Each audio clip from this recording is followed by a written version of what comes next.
Within the next minute, there would be another person up on the device, and it was like an assembly line, one after another. Chop, chop, chop. During the French Revolution, anyone accused of supporting the aristocracy receives an appointment with the guillotine.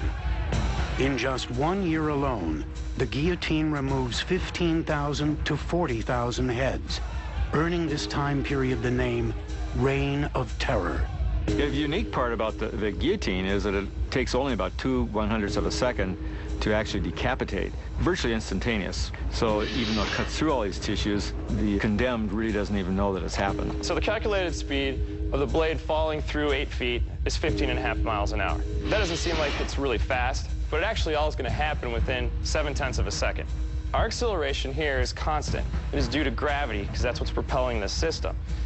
That, multiplied by the weight, is approximately 2,600 pounds of force. So basically, you're going to have a force of 2,600 pounds rushing at you.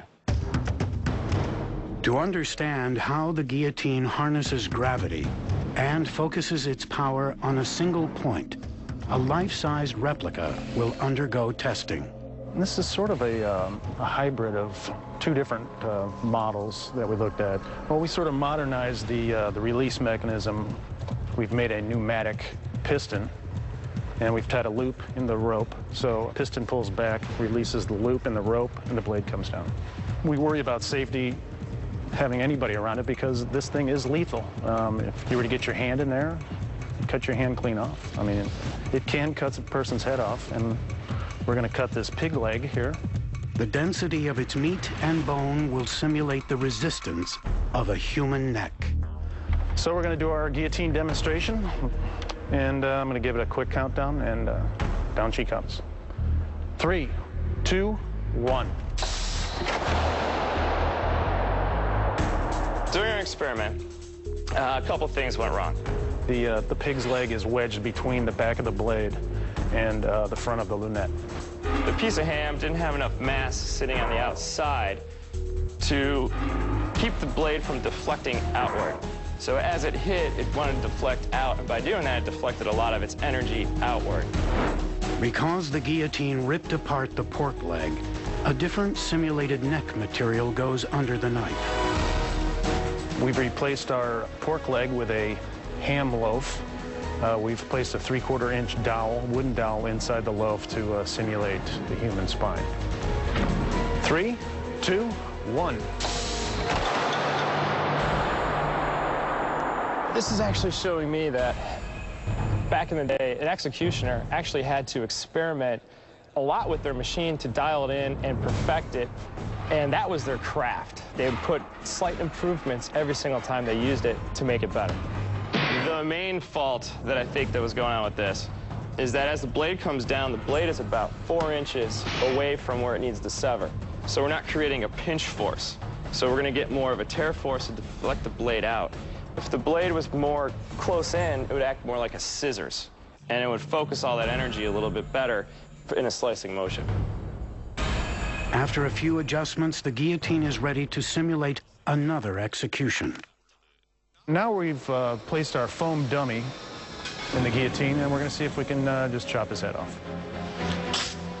Okay, here we go. 3, 2, 1.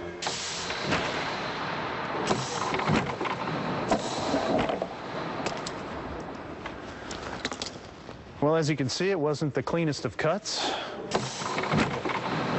Foam absorbs impact. It gave us a huge area to try to absorb that impact, and it's very hard to cut. So actually, the dummy absorbed the amount of energy, so we ended up getting that tearing motion and almost cut through it, but it still tore it.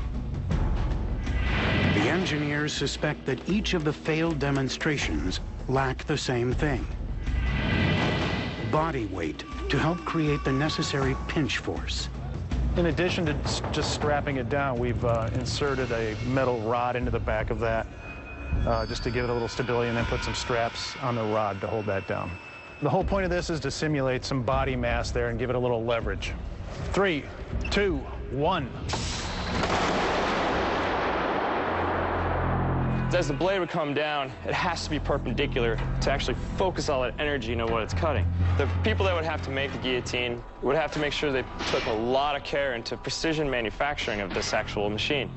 Also, they probably have to do a lot of maintenance as the parts would wear and tear, and any little mishap in this could stop the blade from coming down properly. While the French Revolution successfully creates a death machine that kills swiftly, the legacy of the guillotine is far from humane. Assuming everything worked with the blade, that it came down correctly, your head would be sliced off in one clean blow. You would feel your head kind of tumbling towards the basket, but the sensation would almost be as if you're falling. So really, your impulse would probably be to put out your hands to catch yourself.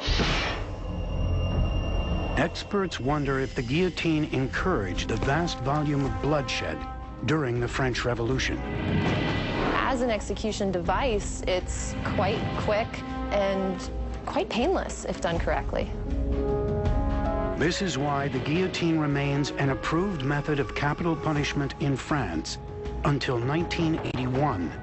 For nearly 200 years, this device keeps heads rolling.